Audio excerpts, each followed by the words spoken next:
पवन सिंह के भाई ऋतिक सिंह से फोन पे बात करेंगे। पवन सिंह से एक कदम दूर है, ऋतिक सिंह का इंटरव्यू चलाते हैं। चुनाव में कहां से टिकट मिला है, बहुत लोगों के मन में संशय है कि आखिर पवन सिंह चुनाव लड़ेंगे तो कहां से लड़ेंगे। हम बता दे रहे हैं आरा से लड़ेंगे, लेकिन भाई से बात कराते हैं कि आखिर चल क्या रहा है। सुनिए ना ऋतिक जी, आप पवन सिंह के भाई हैं तो आपसे ज्यादा कौन बता सकता है कि चुनाव का क्लियर हुआ है कि नहीं। आखिर हम लोग भी प्रचारे में न लगे हैं पवन भैया के। अब ये चीज ओपनली हम नहीं ना कह सकते हैं। देखिए, लड़ना उनको है, भैया को है जी, तो हर चीज भैया भी हमसे शेयर नहीं कर सकते हैं ना, कुछ होता है ना आदमी। अच्छा, पॉलिटिकल बात है तो अभी शेयर नहीं कर सकते, बाद में तो खुल के करें। कोई चीज अभी खुल के कहना सही नहीं है ना जी। और आप नीतीश कुमार से मिले थे तब से पब्लिक फोन कर रहा था कि उनके भाई का इंटरव्यू लीजिए। आप मीडिया में बोलते हैं हमेशा। देखिए, मिलना तो किसी से हो सकता है, आदमी जब कलाकार है तो कलाकार की कोई वो नहीं होता है जी। कलाकार अगर पार्टी मुख्यमंत्री जब बने तो एक भेंट किए, प्रेम भेंट किए मुख्यमंत्री जी से। जी जी।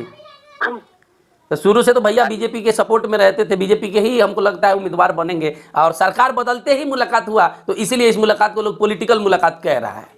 देखिए भैया, हमारा एज भी बहुत कम है पहले जी, और बहुत चुनाव से हम लोग हमारी पर्सनली संबंध नहीं रहा है जी, क्योंकि मैं खुद एक कलाकार हूँ और हमारा शुरू से ही गायकी में अपनी मेहनत कर रहा है जी। तो उतना चुनावी माहौल वाली जो चीजें हमको नॉलेज नहीं और ज्यादा हम बता भी नहीं सकते आपसे। अच्छा चलिए ऋतिक भैया बताइए कितना उम्र है एक्चुअली आपका अभी? अभी हमारा 23 साल है। 23 साल। हाँ। और पवन भैया का, पवन सिंह का? उनका तो 38 है। अच्छा, बोले कुछ घरेलू सवाल पूछे, जैसे हम उनके वकील साहब का भी इंटरव्यू लिए थे जो आप लोगों का केस देख रहे हैं।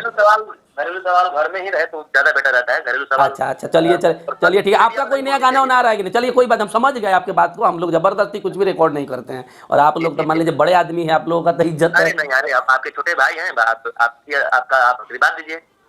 आशीर्वाद ही आशीर्वाद है। हमको मतलब क्या कहे, आपसे बात करने का बड़ा इच्छा था और पब्लिक का बहुत ज्यादा मैसेज आया था, तो हम सबका फोन इंटरव्यू करते हैं ऋतिक भैया, क्योंकि टाइम थोड़ा नहीं मिलता है। तो गलत नहीं ना है ये चीज, समय बचाते हैं।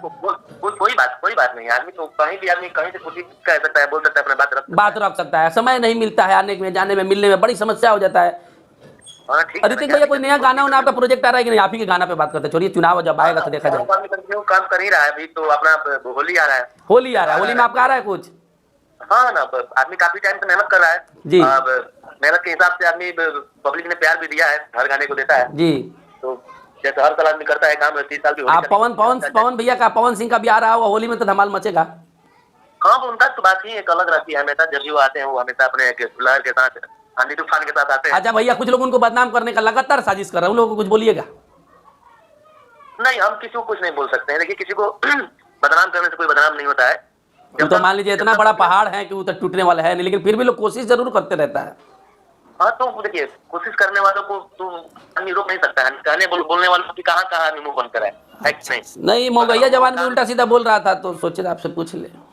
अरे नहीं, देखिए आप बातों मत घुमाइए, हम किसी को कुछ उल्टा नहीं बोलेंगे, सब हमारे भाई हैं। अच्छा ठीक है, समझ गया। आप बहुत सफल नेता भी आगे चल के बनिएगा। हमको भी समय दीजिए मिल के इंटरव्यू लेने का। जी, सब जल्द मिला जाएगा। आपका बात जो है ना, हम समझ गए, आप बहुत टैलेंटेड है और किसी को कुछ नहीं बोलना चाहते। मेरा चंदन उपाध्याय नाम है, ब्लॉगर हूँ, फोन पे इंटरव्यू करता हूँ, आपसे मिलना चाहता हूँ, मीठापुर में रहता हूँ, तो बताइएगा कभी अगर मिलने का। ठीक है, हम भी पटना में ही रहते हैं, तो हमें 2 दिन में फ्री होके आपको हम फोन मैसेज करेंगे जरूर। और हम चाहेंगे कि मेरा नंबर आप सेव कर ले, क्योंकि दोबारा कॉल करे तो आप उठा सके भैया। ठीक है, जी एकदम। बहुत आपका धन्यवाद ऋतिक सिंह। थैंक यू भैया। पवन सिंह के भाई हैं, फोन उठा लिए, बतिया लिए, इतने बहुत है।